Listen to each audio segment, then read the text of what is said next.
हिंदुस्तान का एक बादशाह, बाबर का बेटा, मुगल सल्तनत का वारिस। उसका नाम था हुमायूं। उसके पास था दिल्ली का तख्त, बड़ी फौज और पूरी सल्तनत की ताकत। लेकिन 1540 में एक ऐसी जंग होने वाली थी जो उसकी पूरी तकदीर बदल देगी। मैदान था कन्नौज और उसके सामने खड़ा था एक खतरनाक दिमाग, एक ऐसा स्ट्रैटेजिस्ट जिसका नाम सुनकर भी लोग सोच में पड़ जाते थे, शेर शाह सूरी। उसके पास मुगलों जैसी बड़ी फौज नहीं थी, मगर उसके पास था दिमाग, स्पीड और डेडली स्ट्रैटेजी।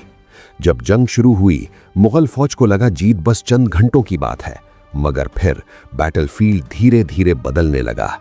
शेर शाह के अचानक हमले, उसकी बिजली जैसी फास्ट कैवलरी और मुगल सफ़ें एक एक करके टूटने लगे। और फिर वो लम्हा आया जिसने मुगल तारीख को हिला दिया। बादशाह हुमायूं को मैदान छोड़कर भागना पड़ा। उस दिन सिर्फ एक बादशाह नहीं हारा, पूरी मुगल सल्तनत हिंदुस्तान से खत्म हो गई। और हुमायूं सालों तक जिलावतनी में शहर से शहर भटकता रहा। तारीख ने लिखा, ये थी हुमायूं की अजीम शिकस्त।